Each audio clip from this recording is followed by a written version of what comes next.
Hello viewers, നമസ്കാരം. ഇപ്പോൾ side ലൈറ്റ്സിൻ്റെ മറ്റൊരു എപ്പിസോഡിലേക്ക് വീണ്ടും സ്വാഗതം. ഫുഡിന് ജാതിയും മതവും ശത്രുവും മിത്രവും എന്നൊക്കെയുണ്ടോ? നന്നായി വിശന്നു പൊരിഞ്ഞിരിക്കുന്ന സമയത്താണെങ്കിൽ ഇതൊന്നുമില്ല എന്നാണ് സൈഡ് ലൈറ്റ്സിൻ്റെ അഭിപ്രായം. ഇന്ന് സൈഡ് ലൈറ്റ്സ് നിങ്ങളെ കൂട്ടിക്കൊണ്ടുപോകുന്നത് ബെൽജിയത്തിലെ ബ്രസൽസ് നഗരത്തിലെ മഹാരാജ തന്തൂരി എന്നുപേരുള്ള ഒരു പാകിസ്ഥാനി റെസ്റ്റോറൻറ്റിലേക്കാണ്. അളിയ, ഒരു ഇന്ത്യക്കാരന് പാകിസ്ഥാനി റെസ്റ്റോറൻറ്റിൽ എന്താണ് കാര്യമെന്നൊക്കെ ചോദിച്ച് ചൂടാവല്ലേ കേട്ടോ. അവിടെയാണ് നേരത്തെ പറഞ്ഞ കാര്യത്തിന്റെ പ്രസക്തി. യൂറോപ്പിലെ ഒട്ടുമിക്കവാറും നഗരങ്ങളിലും നമുക്ക് ഇന്ത്യൻ ഫുഡ് കിട്ടണമെങ്കിൽ പാകിസ്ഥാനി റെസ്റ്റോറൻറ്റുകൾ തന്നെയാണ് ശരണം.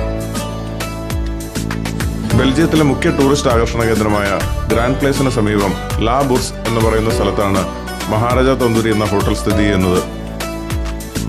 പേര് സൂചിപ്പിക്കുന്നത് പോലെ തന്നെ വളരെ റോയലാണ് ഇതിനകത്തെ ആംബിയൻസും. സ്വർണ്ണ നിറത്തിന് പ്രാമുഖ്യം കൊടുത്തുകൊണ്ടുള്ള ഇന്റീരിയർ ഡെക്കറേഷനും വലിയ ചെയറുകളും, മൊത്തത്തിലൊരു മഹാരാജ ലുക്ക് തന്നെ. ബുഫേ ലഞ്ചാണ് ഞങ്ങൾ കഴിച്ചത്. ഇന്ത്യയിലെ ഏതൊരു ഹോട്ടലിൽ വന്ന പോലെയുള്ള എല്ലാ വിഭവങ്ങളും ഈ ബുഫേയിലുണ്ടായിരുന്നു.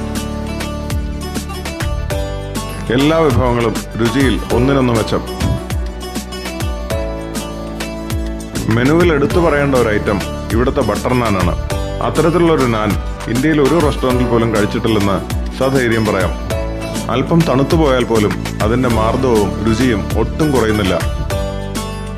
ബ്രസൽസ് നഗരക്കാഴ്ചകൾ കണ്ട് അലഞ്ഞു തിരിയുന്നതിനിടയിലുണ്ടായ വിശപ്പ് കയറ്റാൻ സഹായിച്ച പാകിസ്ഥാനി റെസ്റ്റോറൻറ്റിലെ പയ്യനോട് ഒന്ന് സംസാരിച്ചു.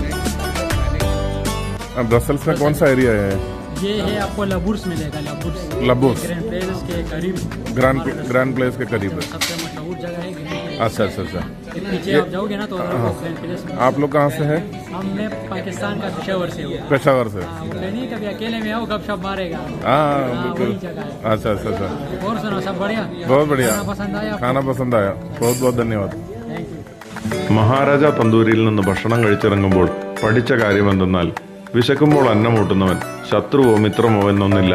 അവൻ ഏത് മതക്കാരനാണ്, ഏത് രാജ്യക്കാരനാണ്, ഏത് ജാതിക്കാരനാണ് എന്നൊന്നുമില്ല. ആ സമയത്ത് അവൻ ദൈവത്തിന്റെ ദൂതൻ തന്നെ. വീഡിയോ ഇഷ്ടപ്പെടുകയാണെങ്കിൽ ലൈക്ക് ചെയ്യാനും ഷെയർ ചെയ്യാനും മറക്കില്ലല്ലോ അല്ലേ? അതുപോലെ തന്നെ സ്ക്രീനിൽ കാണുന്ന ബെൽ ബട്ടൺ അമർത്തി ചാനൽ സബ്സ്ക്രൈബ് ചെയ്താൽ ഇനിയും ഇതുപോലുള്ള വീഡിയോകൾ പബ്ലിഷ് ചെയ്യുമ്പോൾ നിങ്ങൾക്ക് നോട്ടിഫിക്കേഷൻ ലഭിക്കുന്നതായിരിക്കും. അപ്പോൾ എല്ലാവർക്കും ഒരിക്കൽ കൂടി നന്ദി, നമസ്കാരം ആൻഡ് ബൈ.